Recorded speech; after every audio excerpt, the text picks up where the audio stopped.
വളരെ അത്ഭുതത്തോട് കൂടിയിട്ട് മാർഗരറ്റും രാഗിയും ഇന്ദിരാമേഡത്തിനെ നോക്കി നിൽക്കുകയാണ്.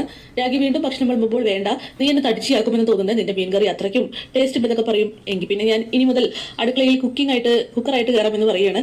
ഇത് കേട്ട് അത് വേണ്ട, നിനക്ക് അതിനുള്ള യോഗ്യതയല്ല ഉള്ളത്, അതിനേക്കാൾ വലിയ യോഗ്യതകളുണ്ട്, അതുകൊണ്ട് വെറും കുക്കായിട്ട് മാത്രം ഒതുങ്ങി കൂടേണ്ടവളല്ല എന്നൊക്കെ ഇന്ദിരാ മേഡം പറയുന്നുണ്ട്. പിന്നീട് മാർഗരറ്റ് അവിടെ നിന്നും ജോലി ഉണ്ടെന്ന് പറഞ്ഞുകൊണ്ട് പോവുകയാണ്.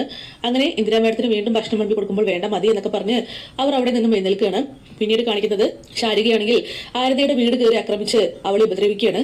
സത്യം പറ, രാഗിയെ പലപ്പോഴായിട്ട് കാണാറുണ്ട്, അതുകൊണ്ട് തന്നെ അവൾ എവിടെയുണ്ടെന്നുള്ള സത്യം നിനക്ക് അറിയുമെന്ന് പറയുമ്പോൾ ഞാൻ പലരെയും പലപ്പോഴായിട്ട് കാണാറുണ്ട്, അവരെ എവിടെയുണ്ടെന്നൊക്കെ നിന്നെ ബോധിപ്പിക്കേണ്ട ആവശ്യം എനിക്ക് എന്താ ശാരിക എന്ന് ആരതി തിരിച്ചു ചോദിക്കുകയാണ്. ബോധിപ്പിക്കണം, രാഗിയെ നീ കണ്ടിട്ടുണ്ടെങ്കിൽ ഉറപ്പായിട്ടും എന്നെ ബോധിപ്പിക്കണം എന്ന് പറഞ്ഞുകൊണ്ട് ആരതി ചുമരിലേക്ക് പിടിച്ച് തള്ളുകയാണ്. ഈ സമയം ആരതിയുടെ നെറ്റിപ്പൊട്ടി ചോര വരുന്നുണ്ട്. എന്നിട്ട് അവിടെ നിന്നും ശാരിക പറഞ്ഞിട്ട് പോകുന്നത് മറ്റൊന്നുമല്ല, രാഗിക്ക് വേണ്ടി നിന്നെ ഞാൻ കൊല്ലും, അവൾ എവിടെയാണെന്നുള്ള സത്യം മര്യാദയ്ക്ക് പറഞ്ഞോ, അല്ലെങ്കിൽ കൊല്ലും എന്നൊക്കെ പറഞ്ഞ് ഭീഷണിപ്പെടുത്തിയിട്ടാണ് പോകുന്നത്. പിന്നീട് കാണിക്കുന്നത് ഡൊമിനിക്കിന്റെ ഫോണിലേക്ക് ഇന്ദിര വിളിക്കുകയാണ്. എന്താ മേഡം, രാഗിയെക്കുറിച്ച് സംസാരിക്കാനായിട്ട് സാറിന് എനിക്കൊന്ന് കാണണമായിരുന്നു, തിരക്കുണ്ടോന്ന് ചോദിക്കുമ്പോൾ തിരക്കൊന്നുമില്ല, ഞാൻ അങ്ങോട്ട് വന്നോളാം, എന്താ മേഡം രാഗിയെക്കുറിച്ച് പറയാനുള്ളത്? ആൻമരി ഇത് കേട്ടുകൊണ്ട് വരികയാണ്. വേഗം തന്നെ ഹെലനെ വിളിക്കുന്നുണ്ട്. രാഗിയെക്കുറിച്ചാണ് സംസാരിക്കുന്നത് എന്ന് പറയുകയാണ്. അവളെ പറഞ്ഞയക്കാൻ പറ്റുവാണോ എന്നിങ്ങനെ ഡൊമിനിക് ചോദിക്കുമ്പോൾ ഒരിക്കലുമല്ല, രാഗി ആത്മാർത്ഥതയുള്ള കുട്ടിയാണ്, അവളുടെ ആത്മാർത്ഥത എനിക്കിപ്പോൾ പൂർണ്ണമായിട്ട് മനസ്സിലായി കഴിഞ്ഞു. ഇത് കേട്ട് ഡൊമിനിക് പറയുകയാണ്, ശരിയാണ്, രാഗി വളരെ നല്ലൊരു സ്ത്രീയാണ്, അവളെ കൂടെ നിർത്തുന്നത് ഏറ്റവും നല്ലതാണെന്നൊക്കെ പറയുമ്പോൾ ആൻമരിയും ഹെലനും വളരെ അസൂയോട് കൂടിയിട്ട് ഇങ്ങനെ നോക്കുകയാണ്. പിന്നീട് ഇന്ദിരാ മേഡം പറയുന്നുണ്ട്, ആദ്യം ഞാൻ കരുതിയത് ശാരികയ്ക്ക് നേരെയുള്ള ഒരു ആയുധമായിട്ട് രാഗി ഉപയോഗിക്കാമെന്നാണ് മേഡം, അതിനർത്ഥം അത് കഴിഞ്ഞാൽ രാഗിയെ പെരുവഴിയാക്കുമെന്നാണോ? ഒരിക്കലല്ല ഡൊമിനിക് സർ, അവളെ എന്റെ കൂടെ തന്നെ കൂട്ടിയാലോ എന്ന് ഞാൻ ആലോചിക്കുകയാണ്. അത് വേണ്ട മേഡം, ശാരികയുമായിട്ടുള്ള കടം തീർത്താൽ പിന്നെ രാഗിയെയും മക്കളെയും അവളുടെ പാട്ടിന് വിട്ടേക്കാം. ഇത് കേട്ട് ഇതിനെ പറയുന്നുണ്ട്, ഇല്ല, അവളെ പോലുള്ളൊരു നല്ല കർമ്മബോധമുള്ള സ്ത്രീയെ കിട്ടാൻ ഇത്തിരി ബുദ്ധിമുട്ടാണ്, അതുകൊണ്ട് എന്റെ കൂടെ തന്നെ ഞാൻ ചിലപ്പോൾ കൂട്ടുമെന്നൊക്കെ ഇങ്ങനെ പറയുകയാണ്. അങ്ങനെ ഡൊമിനിക് പറയുന്നുണ്ട്, ശരിയാണ്, രാഗി വളരെ നല്ല മനസ്സിനുടമയാണ്, രാജീവൻ ഭാഗ്യവാനാണെന്നൊക്കെ ഇങ്ങനെ പറയാണ് കേട്ടോ. എന്നിട്ട് ഫോൺ വെക്കുന്നുണ്ട്. അവിടേക്ക് ആൻമരിയും ഹെലനും വരികയാണ്. അങ്ങനെ ഡൊമിനിക്കിനെ ചോദ്യം ചെയ്യുന്നുണ്ട്, ഓ, ഇന്നും ഒളിഞ്ഞും പാത്തും നിങ്ങൾ അവളെ കാണാൻ പോകാൻ തീരുമാനിച്ചോ?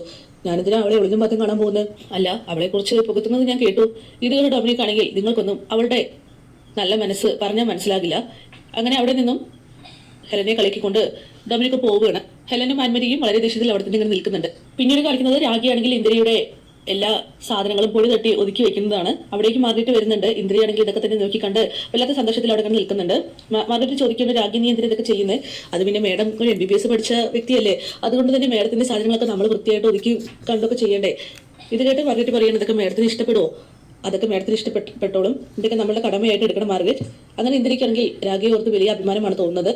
ശാരികയാണെങ്കിൽ എവിടേക്ക് പോകാനായിട്ട് നിൽക്കുകയാണ്. ഈ സമയം ദുർഗാദേവി പറയുന്നുണ്ട്, മോളെ നീ എവിടേക്ക് പോകണ്ട, എന്തൊക്കെയോ ഒരു ആപത്ത് ബേട്ടിയെ തെരഞ്ഞു വരുന്നതായിട്ട് എനിക്ക് തോന്നുന്നു. അവിടേക്ക് ആരതി വളരെ ദേഷ്യത്തിൽ വരുന്നുണ്ട്. എന്നിട്ട് പറയാണ്, എടി നിന്നെ കണ്ട് കണക്ക് തീർക്കാനായിട്ട് വന്നാണെന്ന് പറയുമ്പോൾ ജഗൻ എന്ന് പറഞ്ഞ് ശാരിക വിളിച്ചു പോകുന്നുണ്ട്. ബേട്ടി, ഇവളെ തീർക്കാൻ നമ്മൾ മാത്രം ധാരാളമാണ്. അങ്ങനെ ആരതി പറയുന്നുണ്ട്, നിന്നെ ജീവന തുല്യം സ്നേഹിച്ചവളല്ലടി രാഗി, നിനക്ക് ഒരിക്കലെങ്കിലും സംരക്ഷണം തന്നവനല്ലേ രാജീവൻ, പിന്നെ ചിന്നുവും ചന്തുവും നിന്നെ ഒരമ്മയെ പോലെ എഴുതി സ്നേഹിച്ചത് വലിയേട്ടൻ, അയാൾ എന്ത് ദ്രോഹം ചെയ്തു നിന്നോട്? അവരോടൊക്കെ നീ പകവീട്ടം നടക്കുമ്പോൾ കുറച്ചെങ്കിലും നിനക്ക് നീതിബോധം ഉണ്ടോ എന്നൊക്കെ ഇങ്ങനെ ചോദിക്കുകയാണ്. നീ ഇങ്ങനെയൊക്കെ സംസാരിച്ചെന്നെ മനസ്സ് മാറാനാണ്ടി വന്നതെന്ന് ശാരിക ചോദിക്കുകയാണ്. ദീദി എന്ത് കണ്ടുകൊണ്ടിരിക്കുക, ഇവളെ പിടിച്ച് പുറത്താക്കുക എന്നൊക്കെ പറയും. സ്ത്രീ മനസ്സല്ലേ ബേട്ടി, കുറച്ചു നേരം ഇങ്ങനെ കിടന്ന് ചലയ്ക്കും, അത് കഴിഞ്ഞാൽ നിർത്തിക്കോളും എന്ന് പറയുകയാണ്. അങ്ങനെ സ്ത്രീ മാത്രമല്ല വന്നിരിക്കുന്നത്, പുരുഷനും ഉണ്ടെന്ന് പറഞ്ഞുകൊണ്ട് ഡൊമിനിക് അവിടേക്ക് വരികയാണ്. ശാരികയ്ക്കിട്ട് ആരതി ഒന്ന് കൊടുക്കുന്നുണ്ട്. ദേഷ്യത്തിൽ അവിടെയുള്ള സാധനങ്ങളൊക്കെ ആരതി വലിച്ചെറിയാണ്.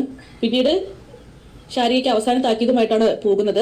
ആരതി, നിന്നേക്കാൾ സ്വത്തും പിൻബലവും ആൾബലവും എല്ലാം ഉള്ളോട് തന്നെയാണ് രാഗി ഇപ്പോൾ ഉള്ളത്, നിനക്ക് അവളെ ഒരു ചുക്കും ചെയ്യാൻ പറ്റില്ല എന്ന് പറഞ്ഞുകൊണ്ട് ഡൊമിനിക്കും ആരതിയും അവിടെ നിന്ന് പോവുകയാണ്. വല്ലാത്ത ദേഷ്യത്തിൽ ദുർഗാദീദിയും ശാരികയും അവിടെ നിൽക്കുന്നുണ്ട്. പിന്നീട് ഡൊമിനിക് ഇന്ദിരാ മേഡത്തെ കാണാനായിട്ട് പോവുകയാണ്. ഈ സമയം വേഗം തന്നെയും ഹെലൻ വന്നിട്ട് പറയുന്നുണ്ട്, നിങ്ങൾ എങ്ങോട്ടായി പോകുന്നത്? ഞാനും ഉണ്ട് നിങ്ങളുടെ കൂടെ. ഇത് കേട്ട് ഡൊമിനിക് പറയുകയാണ്, നീ എന്തിനാ എന്റെ കൂടെ ഇങ്ങനെ വരുന്നത്? എന്നെ വാച്ച് ചെയ്യാനും പുറകെ നടക്കാനാണ് നിന്റെ പരിപാടി? അതെ, എന്നെ പോലുള്ള ഉള്ളപ്പോൾ നിങ്ങൾ എന്തിനാ രാഗിയുടെ പുറകെ പോകുന്നത്? എനിക്കെന്താ സൗന്ദര്യമില്ലേ? ഇത് കേട്ട് ഡൊമിനിക് ഹെലനെ കളിയാക്കിയിട്ട് പറയുന്നുണ്ട്, ഇപ്പോഴെങ്കിലും ആ സത്യം മനസ്സിലാക്കിയല്ലോ, നിന്റെ അച്ഛൻ തരാമെന്ന് പറഞ്ഞ ഡൗരിയുടെ ബലത്തിലടി ഞാൻ നിന്നെ കല്യാണം കഴിച്ചത്, കണ്ടില്ലേ ചേച്ചി, ഇയാൾ എപ്പോൾ നോക്കിയാലും എന്നെ കളിയാക്കാനുള്ള അവസരം വിട്ടുകൊടുക്കാറില്ല.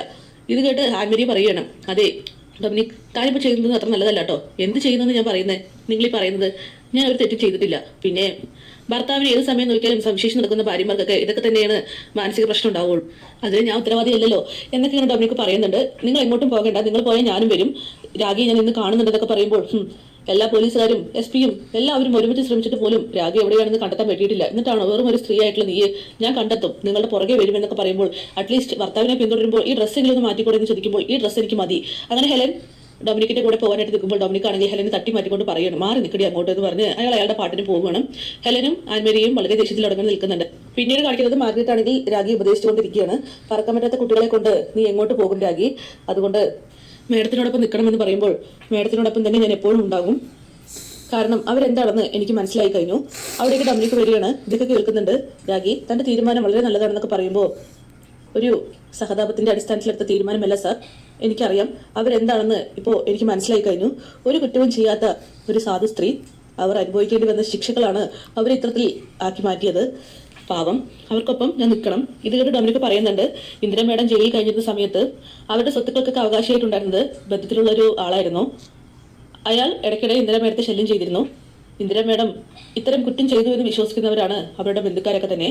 ഒരാൾ പോലും ഇന്ദിര മേഡത്തെ സപ്പോർട്ട് ചെയ്ത് സംസാരിച്ചിട്ടില്ല. എല്ലാവരും ഇപ്പോൾ മാഞ്ഞൂർ തന്നെയുണ്ട്.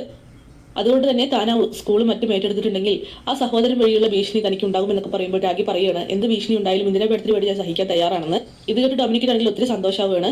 എന്തൊക്കെയായാലും ഇന്ദിര മേഡത്തിനോടൊപ്പം നിൽക്കുമെന്ന് രാഗി പറയുന്നുണ്ട്. അങ്ങനെ പിന്നീട് കാണിക്കുന്നത് ഇന്ദിര വന്നിട്ട് രാഗിയോട് ചോദിക്കുന്നുണ്ട്, രാഗി തനിക്ക് ഇവിടെ നിൽക്കാൻ വല്ല ബുദ്ധിമുട്ടുണ്ടോ? താൻ എന്നോടുള്ള കടങ്ങൾ തീർത്തുകൊണ്ടിരിക്കുകയാണോ? മേഡം എന്തോ ഉദ്ദേശിക്കുന്നത്? അല്ല, അടിക്കുന്നു, തുടയ്ക്കുന്നു, കുക്ക് ചെയ്യുന്നു, എല്ലാം കൊണ്ടും താൻ ഇവിടെ നിന്ന് കടങ്ങൾ വീട്ടി കുട്ടികളുമായിട്ട് പോകാനുള്ള പരിപാടിയല്ലല്ലോ. ഇത് കേട്ട് രാഗി പറയുകയാണ്, മേഡം എന്തൊക്കെയാണ് പറയുന്നത്? അല്ല, ശാരിക ഒരു ദിവസം അവളുടെ എല്ലാ അംഗപരിവാരങ്ങളുമായിട്ട് ഇങ്ങോട്ട് വരുന്നു. എനിക്ക് എതിർക്കാൻ പറ്റാത്ത ശക്തിയിലായിരിക്കും ചിലപ്പോൾ അവരുടെ വരവ്. ആ സമയം നിനക്ക് നിന്റെ മക്കൾക്കും എന്തെങ്കിലും പറ്റുമെന്ന് നിനക്ക് തോന്നുന്നുണ്ടോ? ഇത് കേട്ട് രാഗി പറയുന്നുണ്ട്, ചൂലുകൊണ്ടും അല്ലെങ്കിൽ ഇവിടുത്തെ ഉപകരണങ്ങളും കൊണ്ടും വീട്ടാൻ പറ്റുന്ന കടമല്ല മേഡത്തിനോട് ഞങ്ങൾക്കുള്ളത്. എന്റെ മക്കളുടെയും എന്റെ ജീവന്റെയും സുരക്ഷിതത്വമാണ് മേഡം ഏറ്റെടുത്തിരിക്കുന്നത്.